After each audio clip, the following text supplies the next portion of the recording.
Hello everyone. In this video we are going to discuss current affair topic PM Gati Shakti scheme. बहुत ज्यादा news में था तो बहुत इंपॉर्टेंट है।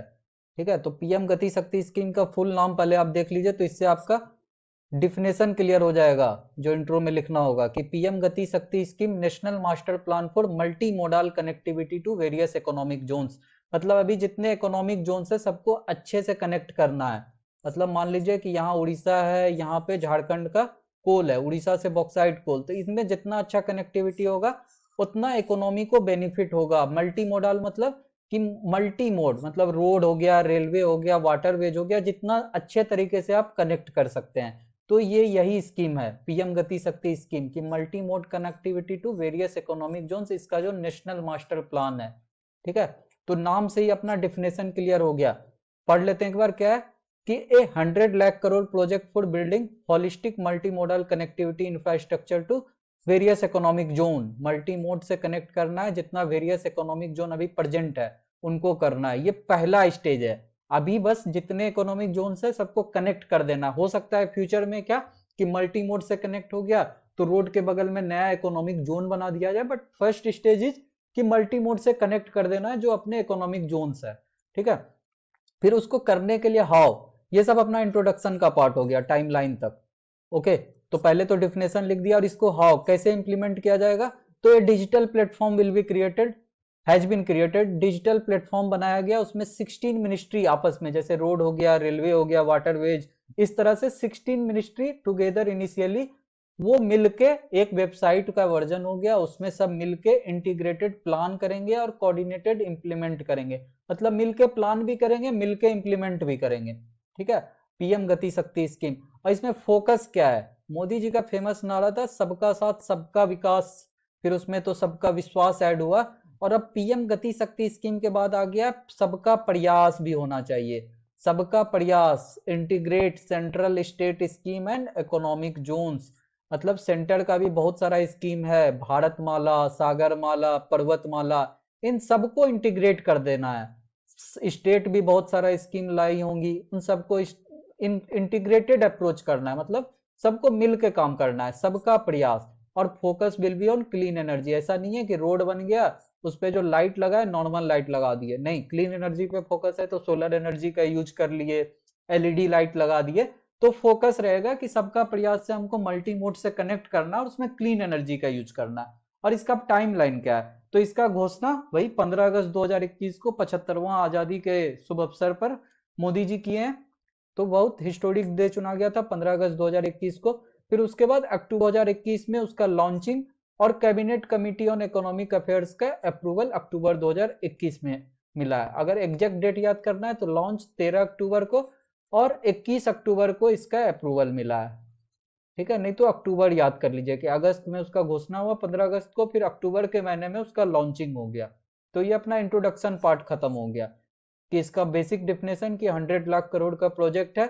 इसमें करना क्या है, मल्टी मोड से जो अपने इकोनॉमिक जोन है उनको कनेक्ट कर देना है। इसके लिए कैसे किया जाएगा, digital form platform has been created. ठीक है, उसमें 16 मिनिस्ट्री इनिशियली जुड़े हुए, हो सकता है बाद में इसमें नंबर ऑफ मिनिस्ट्री बढ़ भी जाए। ठीक है, और वो सब मिलकर integrated planning and coordinated implement करेंगे। उसके बाद फोकस, सबका प्रयास और क्लीन एनर्जी, फिर टाइमलाइन देख लिए। अब अपना बॉडी वाला पार्ट स्टार्ट हो जाएगा कि ये जो नेशनल गति शक्ति स्कीम का प्लान है इसको डेवलप कौन किया है। तो डेवलप जो किया है इंस्टीट्यूट, उसका नाम बहुत इंपॉर्टेंट है। डेवलप करने वाले इंस्टीट्यूट का नाम है Bhaskaracharya national institute of space application and geo informatics. Shortcut याद रख लीजिए तो ये नाम याद हो जाएगा, BISAGN, Bhaskaracharya national institute of space application and geo informatics.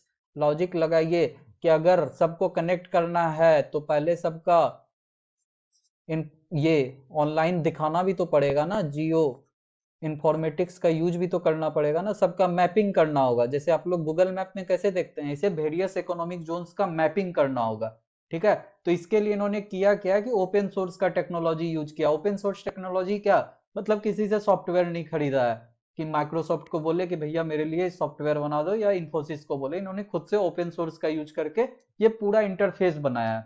ठीक है, उसके बाद सारा जितने भी सबका लॉगिन आईडी पासवर्ड, हर एक क्या कहते हैं, हर एक जितना मिनिस्ट्री वाइज सबको अपना आईडी पासवर्ड है, वो अपना डाटा डालिए। स्टेट गवर्नमेंट है, उनके पास अपना लॉगिन आईडी पासवर्ड है, वो अपना डाटा डालिए। उसके बाद मिलकर प्लान कीजिए, इंप्लीमेंट कीजिए। उसके बाद इसका मैपिंग करने के लिए dynamic geographic information system platform का जो यूज किया है, वो इसरो का इमेज का यूज किया है। देन डाटाबेस, इसका जो डाटा जितना होगा इसको सेव किया गया है, जो अपना इंडिजीनियस मतलब मेक इन इंडिया वाला जो है मेघराज क्लाउड। ठीक है, क्लाउड में डाटा सेव करना होता है, तो इन्होंने अपना इंडियन वाला मेघराज क्लाउड का ही यूज किया। तो आप देख लीजिए कितना अच्छा मेक इन इंडिया, आत्मनिर्भर भारत, सबको प्रमोट किया जा रहा है। कितना खूबसूरत ये प्लान है, PM Gati Shakti scheme plan. Okay, तो ये अपना हो गया प्लान डेवलप्ड बाय। अब इसमें प्लान पे ही फोकस करते हैं कि ये प्लान जो है ना, प्लान में पिलर क्या क्या है, ये प्लान करेगा क्या क्या। तो इसमें प्लान में 6 पिलर पे काम करना है। 6 पिलर अपना क्या है उसको समझना पड़ेगा। 6 पिलर क्या है कि पहला है अपना कंप्रीहेंसिव। कंप्रीहेंसिव का मतलब क्या होता है, लिटरल मीनिंग कि सब मिलजुल के काम करेंगे। ठीक है, तो कंप्रीहेंसिव नाम से ही समझ में आ रहा है क्या कि कंप्रीहेंसिव कहने का मतलब हो गया कि हमको मिलके काम करना है। तो इससे होगा क्या कि जो डिपार्टमेंट का जो आपस में ताना तनी चलता है वो खत्म हो जाएगा, सारे डिपार्टमेंट विल वर्क टुगेदर। तो पहला जो पिलर है अपना कंप्रीहेंसिव, कि मतलब पहले मिल के काम करना है, कंप्रीहेंसिव। ठीक है, ये 6 नाम आपको याद करना होगा और इसका लॉजिक आपको समझना पड़ेगा कि पहला हो गया कंप्रीहेंसिव, कि सब मिलके काम कीजिए, हर एक department, central government, state government मिलके काम कीजिए। इससे डिपार्टमेंट सिलो, जो मतलब डिपार्टमेंट का प्रॉब्लम चलता है, पता ही नहीं है एक डिपार्टमेंट को कि दूसरा डिपार्टमेंट क्या कर रही है। ओके, जैसे रोड वाले बोल रहे हैं कि हम रोड बनाएंगे, उधर से टेलीकॉम वाले वहां पर उसको खोद रहा है। तो ये नहीं होना चाहिए, मिलके काम कीजिए। देन प्रायोरिटाइजेशन, वही जो हम लोग बात किए कि प्रायोरिटाइज कीजिए कि अगर 2 काम करना है तो इसमें प्रायोरिटी किसको मिलेगा। लॉजिक लगाइए कि अगर आपको एक रोड बनाना है, रोड बना दिए पहले, उसके बाद गैस पाइपलाइन डालना है, तो फिर रोड को खोद के गैस पाइपलाइन लगा रहा है। तो अगर दोनों काम करना है तो आप प्रायोरिटी दीजिए कि पहले गैस पाइपलाइन बिछा दीजिए, उसके बाद आप रोड बनाइए। तो वही अपना हो गया, second is prioritization. Then third one is optimization. Optimization मतलब कि मान लीजिए कि एक ऑप्टिमाइज सॉल्यूशन निकालना, ऑप्टिमाइज मतलब बेस्ट सॉल्यूशन निकालना है। जैसे इसमें एग्जांपल हम दे रहे हैं कि एक फर्टिलाइजर फैक्ट्री लगाना है, तो आपको पता है कि फर्टिलाइजर फैक्ट्री में गैस का पाइपलाइन का यूज होता है, प्लस आने जाने के लिए रोड तो बनाना ही बनाना है। तो अगर फर्टिलाइजर फैक्ट्री है तो उसमें क्या क्या इंपॉर्टेंट चीज है वो पहले पता होना चाहिए, 1 2 3 4 5। उसमें ऑप्टिमाइज सॉल्यूशन निकालिए कि सबसे पहले ये करना है, सेकंड ये करना है, थर्ड ये करना है, फोर्थ ये करना है। तो ये अपना ऑप्टिमाइज सॉल्यूशन हो गया। देन सिंक्रोनाइज कीजिए। सिंक्रोनाइज मतलब क्या कि मिल के काम करना है सिंक्रोनाइजेशन में। अच्छा, गैस पाइपलाइन बिछ गया, नेक्स्ट स्टेज क्या है, रोड बिछाना है, तो रोड वाले को पता चल गया तो अब वो रोड बिछाने का काम कर लिया। मतलब सिंक्रोनाइज, ज्यादा बीच में टाइम का गैप नहीं लेना है। Okay, then analytics. अब ये काम करते करते बहुत सारा डाटा भी तो आ जाएगा, और एनालिटिक्स क्या होता है, डाटा के साथ खेलना। एनालिटिक्स का यूज कीजिए। अगर आपके पास 10 फर्टिलाइजर फैक्ट्री का पहले से डाटा है तो 11वां वाले के लिए आप एनालिटिक्स का यूज करके, आपको पता है कि सबसे बेस्ट सॉल्यूशन क्या निकल सकता है, तो एनालिटिक्स का यूज करना है। Then dynamic. डायनेमिक मतलब आप इतना काम कर चुके हैं तो आपको एक बेसिक कॉमनलिटी निकालिए कि अगर ये सब काम करना है ना तो आपको इतना काम तो करना पड़ेगा। ठीक है, जैसे फर्टिलाइजर फैक्ट्री लगाना है तो ये 3 चीज एकदम बेसिक है। तो डायनेमिक से आपको बेसिक पता चल जाएगा। एनालिटिक्स से क्या है कि आप प्रीवियस डाटा पे एनालिसिस कीजिए to find the best solution. तो ये 6 पिलर आपको याद होना चाहिए, 6 पिलर का लिटरल मीनिंग पता होना चाहिए। पहला क्या है कि कंप्रीहेंसिव, कि सारा डिपार्टमेंट मिलके काम कीजिए, कंप्रीहेंसिव अप्रोच लगाइए, तो आपस में झगड़ा नहीं करना है। टू ब्रेक डिपार्टमेंट सिलो, सब डिपार्टमेंट में मतलब मिलके काम करना है। देन सेकंड इज प्रायोरिटाइजेशन, अगर 2 काम है तो उसमें प्रायोरिटी किसको देना है। ऑप्टिमाइजेशन मतलब ऑप्टिमाइजेशन, पहले तो क्या क्या चीज जरूरत है उसमें ऑप्टिमाइज सोल्यूशन निकालिए कि 1 पहले ये काम करना है, सेकंड ये काम करना है, थर्ड ये काम करना है। देन सिंक्रोनाइजेशन, अगर काम एक खत्म हो गया तो दूसरा काम तुरंत स्टार्ट कीजिए। देन एनालिटिक्स, डाटा का यूज कीजिए, डाटा माइनिंग कीजिए, जो भी कीजिए। देन डायनेमिक में इतना काम हो चुका है तो आपको एक बेसिक कॉमन सॉल्यूशन निकालिए। ठीक है, तो ये अपना 6 पिलर पे काम करेगा। सोचिए कितना डाटा होगा और कितना सही चीज है ये। अब इसके लिए, ये पूरा तो हो गया, इसके लिए 7 इंजन मतलब मल्टी मोड से कनेक्ट करना है। तो 7 इंजन कौन कौन है कनेक्टिविटी का? तो 7 इंजन कौन कौन सा हो गया? Railway, multi mode connectivity. आप कॉमन सेंस लगाइए, कनेक्टिविटी के लिए क्या क्या होता है? रेलवे, रोड, फिर पोर्ट, वाटरवे, एयर ट्रांसपोर्ट, मास ट्रांजिट सिस्टम। मास ट्रांजिट सिस्टम मतलब बस का सिस्टम, एक शहर से दूसरा शहर को बस से कनेक्ट करना है, ठीक है। Then infrastructure service, infrastructure service मतलब पोर्ट बनाना है, कार्गो टर्मिनल बनाना है, तो ये सब इंफ्रास्ट्रक्चर सर्विस का पार्ट हो गया। तो ये 7 इंजन, ये सातों इंजन को आप लोग बजट में भी पढ़े होंगे कि 7 इंजन कौन कौन सा है, ठीक है। तो अब पीएम गति शक्ति स्कीम तो बन गया, अब इसका बजट का प्रोविजन क्या क्या है? बिना बजट का प्रोविजन का काम तो होगा नहीं।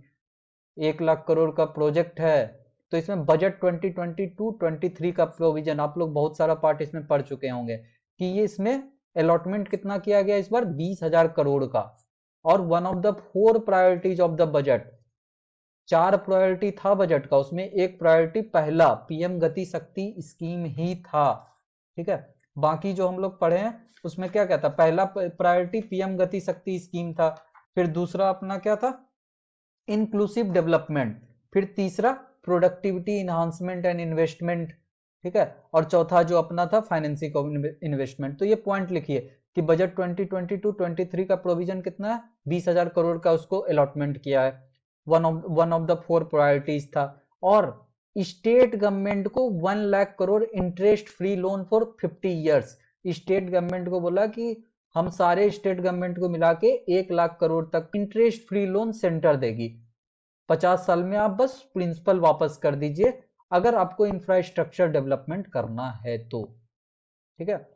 अब इसमें बजट प्रोविजन हो गया, फिर बजट में कुछ कुछ टारगेट था।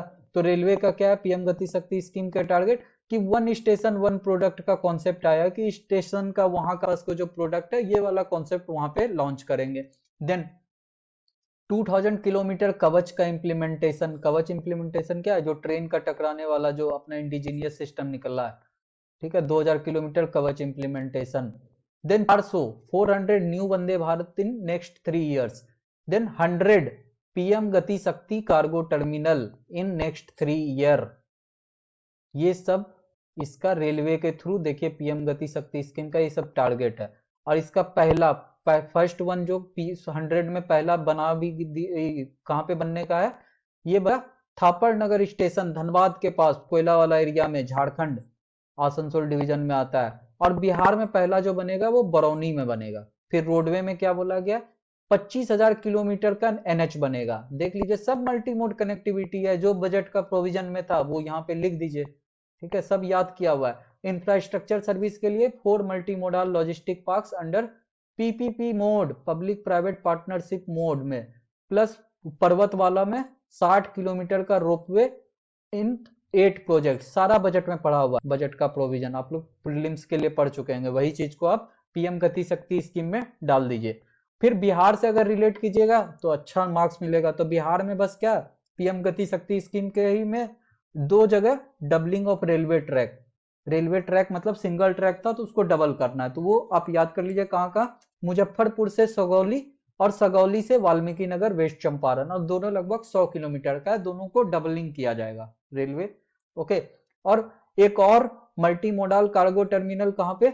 बरौनी के बाद एक दूसरा बनाने का बात है मसूदन और अभयपुर के बीच। मसूदन और अभयपुर मालदा डिवीजन में आता है वहां पे। तो बिहार से रिलेट कीजिएगा तो आपको मार्क्स थोड़ा ज्यादा मिलेगा। तो ये वाला बिहार वाला पार्ट याद कर लीजिए। बजट वाला तो सब प्रीलिम्स में आप लोग याद किए ही होंगे, ठीक है। और भी कुछ अच्छा मिले तो आप ऐड कर सकते हैं। अब इतना तो हो गया, इंट्रोडक्शन हो गया, बॉडी हो गया, तो अब कंक्लूजन करना है। कंक्लूजन में ऑब्वियस बात है कि कंक्लूजन में क्या होगा कि इससे बेनिफिट क्या है और इसका चैलेंज क्या है। बेनिफिट और चैलेंज, तो बेनिफिट और चैलेंज एक सेकंड देखते हैं भाई। बेनिफिट क्या है जो आप अपना कॉमन सेंस लगाइए कि बेनिफिट अभी क्या हो रहा है कि $5 ट्रिलियन इकोनॉमी बनाना है जितना जल्दी हो, तो $5 ट्रिलियन इकोनॉमी बनाने में हेल्प करेगा। देन आत्मनिर्भर भारत होने में मदद करेगा। और सबसे main important, it will help in creating a global manufacturing hub. Corona के बाद अभी एक बहुत अच्छा चांस है कंट्री को डेवलप होने का, मैन्युफैक्चरिंग हब का, ठीक है। क्योंकि चाइना में एक जगह वही सब चीज मैन्युफैक्चर कर रही थी, कोरोना के कारण सबका सप्लाई चेन बिगड़ गया। तो अभी देयर इज अ चांस कि आप अपने आप को मैन्युफैक्चरिंग हब बनाइए। तो मैन्युफैक्चरिंग हब अगर बनाना है तो जितना बेटर कनेक्टिविटी होगा उतना अच्छा बनेगा ना, क्योंकि कॉस्ट ऑफ ट्रांसपोर्टेशन घटेगा। ओके, ये ऑब्वियसली बात है। अगर ये सब आप कीजिएगा तो it will help in push GDP growth को। Early example of USA, south Korea और चाइना। मतलब अगर आपको कंट्री को मैन्युफैक्चरिंग हब बनाना है, डेवलप करना है, तो अपना इंफ्रास्ट्रक्चर, ट्रांसपोर्ट का जो इंफ्रास्ट्रक्चर है उसको डेवलप करना ही पड़ेगा। एम्प्लॉयमेंट जनरेशन होगा, ऑब्वियस बात है। मल्टीप्लायर इफेक्ट ऑन इकोनॉमी, सब चीज एक दूसरे से रिलेटेड है। अगर ट्रांसपोर्टेशन तेज होगा तो और सब चीज बेटर होते जाएगा। और इन सब करने से आपका जो रैंकिंग सब आता है, ease of doing business, logistics index, इन सब का रैंकिंग सुधरेगा तो कंपनियां इन्वेस्ट करने आएगी कि चलो यहाँ पे कंट्री में इन्वेस्ट करना इजी है, ट्रांसपोर्टेशन कॉस्ट कम है। ऑब्वियस बात है, इंडिया इतना बड़ा कंट्री है तो यहाँ पर जो एचआर, ह्यूमन रिसोर्स का कॉस्ट है वो भी कम है। यहाँ पर नेचुरल रिसोर्स भी है, मार्केट भी बहुत बड़ा है। तो अगर आप मल्टी मोड से कनेक्ट कर दीजिएगा सही तरीके से तो ये सब मैन्युफैक्चरिंग का हब बनेगा। ग्लोबल मैन्युफैक्चरिंग हब बनाने के लिए मेन चीज है ये वाला पॉइंट। आप और आप मोटा मोटी आप दिमाग लगा के लगा सकते हैं कि कोऑपरेटिव फेडरलिज्म बढ़ेगा, जो कॉमन सेंस है ये सब। देन थ्रेट आप कीजिएगा तो सिंपल बात है कि 100 लाख करोड़ का प्रोजेक्ट है तो इसका फंडिंग इशू एराइज कि बाद में अगर मान लीजिए इकोनॉमी डाउन हो जाएगा, फंडिंग का प्रॉब्लम हो गया तो। दूसरा कि what if it does not have expected economic growth, कि आप बहुत चीज सोचे थे कि हम ग्लोबल मैन्युफैक्चरिंग हब बनाएंगे बट नहीं हो पाया और आपका फंडिंग भी हो गया, तो ये सब थ्रेट है या इशू भी तो है। Then instead of coordination and cooperation, what if it become a political playground. आप सोचे तो बहुत अच्छा है कि सेंट्रल गवर्नमेंट मिलके काम करेगी, स्टेट गवर्नमेंट मिलके काम करेगी, सारी गवर्नमेंट डिपार्टमेंट मिलके काम करेगी, लेकिन क्या पता ये लोग आपस में मिलके काम नहीं करे और पॉलिटिकल प्लेग्राउंड बन जाए। मतलब सेंट्रल स्टेट को बोले कि ये ठीक से पीएम गति शक्ति स्कीम में काम नहीं कर रहा है, स्टेट गवर्नमेंट सेंट्रल को बोले कि आप जो करते हैं फिर आप ही पूरा अपना पॉलिटिकल गेन ले रहा है, तो ये प्रॉब्लम आ सकता है। तो यही है, इतना ही है। तो बस इंट्रोडक्शन में क्या है, जो बेसिक डिफिनेशन है कि 100 लाख करोड़ का प्रोजेक्ट है और इसको जितना भी इकोनॉमिक जोन्स प्रेजेंट है उनको मल्टी मोड से कनेक्ट कर देना है। ओके, उसके बाद वही इंट्रोडक्शन का ये पार्ट हो गया। उसके बाद इसमें करेंगे कैसे, तो वही एक डिजिटल प्लेटफॉर्म बनाएंगे जिसमें सारे मिनिस्ट्री सबको अपना इंटरफेस मिलेगा। वो इंटीग्रेटेड प्लानिंग और कोऑर्डिनेटेड इंप्लीमेंटेशन करेंगे। सबका प्रयास मोदी जी का और क्लीन एनर्जी पे फोकस है। टाइमलाइन भी देख लिए, 15 अगस्त 2021 और अक्टूबर में इसका लॉन्चिंग हो गया। प्लान डेवलपमेंट का इंस्टीट्यूट का नाम याद कर लीजिए, Bhaskaracharya national institute of space application. उसके बाद ओपन सोर्स टेक्नोलॉजी, फिर इसरो का इमेजरी यूज करना है, फिर मेघराज क्लाउड पे डाटा सेव होगा। उसके बाद पिलर आपको 6 पिलर पे है, 6 पिलर आपको याद होना चाहिए। 7 इंजन और बजट प्रोविजन आप बजट में पढ़ चुके होंगे, बस उसी को वहां पे डाल दीजिए। और बिहार से कुछ रिलेटेड कि बिहार में क्या क्या हो रहा है पीएम गति शक्ति के स्कीम, तो वो लिखने से आपको थोड़ा ज्यादा मार्क्स मिलेगा। देन बेनिफिट, थ्रेट देख लिया। और फ्यूचर में क्या हो सकता है, फ्यूचर में आप मल्टी मोड से कनेक्ट कर दिए, अब जो मल्टी मोड से कनेक्ट होने के बाद आप इतना अच्छा इंफ्रास्ट्रक्चर बना दिए तो आप नया इकोनॉमिक जोन भी बना सकते हैं। ठीक है, प्लस इसको और आगे बढ़ा करके आप यूनिफाइड लिंक्ड जो है ना वो ट्रांसपोर्टेशन सिस्टम भी बना सकते हैं कि कंपनी देख ले कि सबसे इजी कैसे होगा ट्रांसपोर्टेशन करना। तो ये सब फ्यूचर इसका बहुत अच्छा है अगर सही से मल्टी मोड कनेक्टिविटी हो जाए तो। ठीक है, इतना ही है, मिलते हैं हम लोग नेक्स्ट वीडियो में। Thanks, bye bye and take care. और टेलीग्राम ग्रुप पे हम शेयर कर देंगे जो भी नोट्स है। टेलीग्राम का हम नीचे या तो टेलीग्राम का लिख देते हैं, टेलीग्राम चैनल आप इससे रवि कैफ 902 से सर्च कीजिएगा तो आप टेलीग्राम पे ये मिल जाएगा। तो आप इसका प्रिंट आउट निकाल लीजिए, इसमें आपको अपना खुद का पॉइंट ऐड करना है तो ऐड कर लीजिए। प्लस आपको अगर ऑर्डर चेंज करना है लिखने का तो आप कर सकते हैं। ठीक है, डायनेमिक रखिए, आप अपने हिसाब से चेंज कर लीजिए कि आपको जितना मैक्सिमम मार्क्स मिल जाए। ये मेरा मेथड है, आप इसमें कुछ अच्छा ऐड कर सकते हैं तो पक्का कर लीजिए। मिलते हैं नेक्स्ट वीडियो में। Thanks, bye bye and take care.